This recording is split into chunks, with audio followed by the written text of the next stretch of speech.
धमतरी में कर्नाटक चुनावी घोषणा पत्र में बजरंग दल को बैन करने का मामला आग की तरह फैलता ही जा रहा है। राजनीतिक सरगर्मियों के साथ अब जगह जगह इसके असर दिख रहे हैं। धमतरी में इस मामले को लेकर बजरंग दल ने कांग्रेस की शव यात्रा निकाली, साथ ही कांग्रेस के खिलाफ नारेबाजी करते हुए तोड़फोड़ किया। इसके बाद कांग्रेस कार्यकर्ताओं ने सिटी कोतवाली में शिकायत दर्ज कराने के बाद पुलिस ने बजरंग दल के कार्यकर्ताओं पर केस दर्ज करने के साथ ही बजरंग दल की 5 सदस्यों को गिरफ्तार किया, जिसके विरोध में शुक्रवार को विश्व हिंदू परिषद, बजरंग दल सहित हिंदू संगठन व भाजपा कार्यकर्ताओं ने सिटी कोतवाली का घेराव किया और मैं भी बजरंगी हूँ, मुझे भी गिरफ्तार करो जैसे नारे लगाए गए।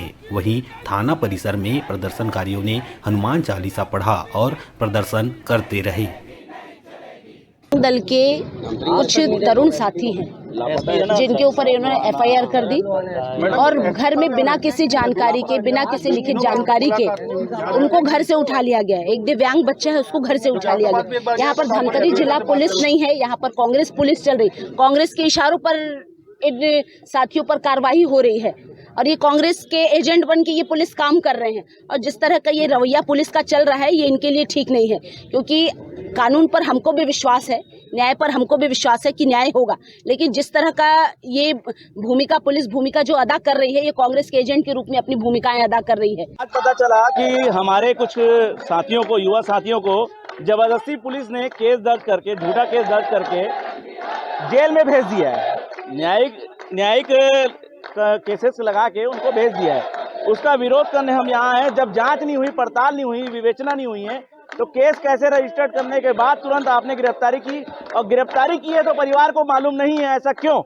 किस हैसियत से आप लोगों ने, किस संवैधानिक पद में रहते हुए किस जिम्मेदारी से आपने गिरफ्तारी की, उसकी जानकारी लेने आए हैं। और हम सब यहाँ बैठे हैं, बेकसूर लोगों को जबरदस्ती नाम डाल के फंसाया जा रहा है। हम अपनी गिरफ्तारी स्वयं देने आए हैं कि आप हमारी भी गिरफ्तारी लीजिए।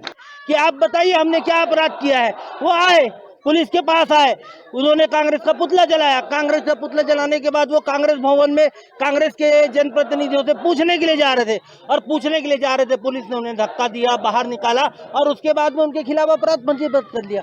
तो क्या यहाँ सभ्यता की अभिव्यक्ति इस देश के अंदर खत्म हो गई क्या? इस प्रदेश के अंदर में खत्म हो गई क्या? तानाशाही का राज है क्या?